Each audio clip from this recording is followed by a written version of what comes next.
Why are there not more people talking about Rathcroghan? In the middle of a field in a lesser-known part of Ireland is a large mound where sheep wander and graze freely.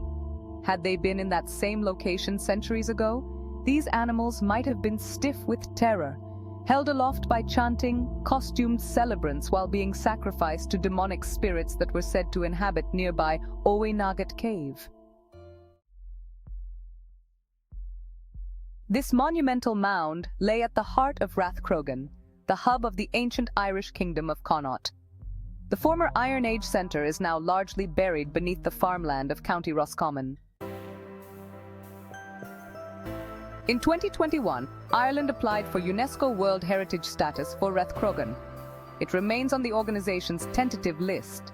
The current archaeological site of Rathcroghan displays an artist's impression of the temple that once stood there. It was the main meeting, rooted in lore. Spread across more than 2 square miles of rich agricultural land, Rathcroghan encompasses 240 archaeological sites dating back 5,500 years. They include burial mounds, ring forts, or settlement sites, standing stones, linear earthworks, an Iron Age ritual sanctuary, and Owenagat, the so-called Gate to Hell. More than 2,000 years ago, when Ireland's communities seemed to have worshipped nature and the land itself, it was here at Rathcroghan that the Irish New Year festival of Samhain, pronounced Samhain, was born, says archaeologist and Rathcroghan expert Daniel Curley.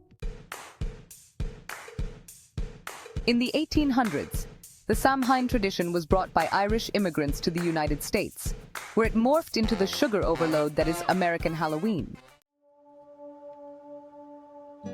Dorothy Ann Bray, a retired associate professor at McGill University and an expert in Irish folklore, explains that pre-Christian Irish divided each year into summer and winter. Within that framework were 4 festivities. Imbolc, on February 1st, was a festival that coincided with lambing season. Bealtaine, on May 1st, marked the end of winter and involved customs like washing one's face in dew, plucking the first blooming flowers, and dancing around a decorated tree. August 1st heralded Lugnasad, a harvest festival dedicated to the god Lugh and presided over by Irish kings.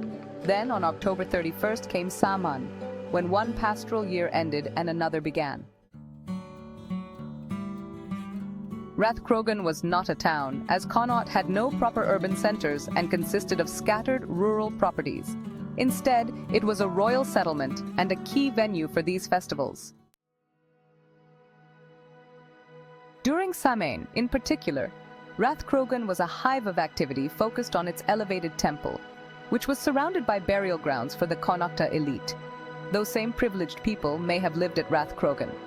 The remaining lower-class Connaughta communities resided in dispersed farms and descended on the site only for festivals.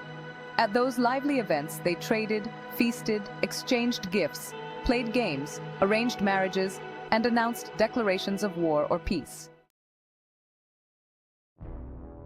Festival-goers also may have made ritual offerings, possibly directed to the spirits of Ireland's otherworld. That murky, subterranean dimension, also known as Tír na Nog, was inhabited by Ireland's immortals, as well as a myriad of beasts, demons, and monsters during Samhain. Some of these creatures escaped via Owenagat Cave, pronounced Owenagat and meaning Cave of the Cats. Samhain was when the invisible wall between the living world and the otherworld disappeared, says Mike McCarthy, a Rathcroghan tour guide and researcher who has co-authored several publications on the site. A whole host of fearsome otherworldly beasts emerged to ravage the surrounding landscape and make it ready for winter. Thankful for the agricultural efforts of these spirits, but wary of falling victim to their fury, the people protected themselves from physical harm by lighting ritual fires on hilltops and in fields. They disguised themselves as fellow ghouls, McCarthy says, so as not to be dragged into the other world via the cave. These imaginary beasts fueled nightmares around the world. Despite these engaging legends and the extensive archaeological site in which they dwell, one easily could drive past Rathcroghan and spot nothing but paddocks.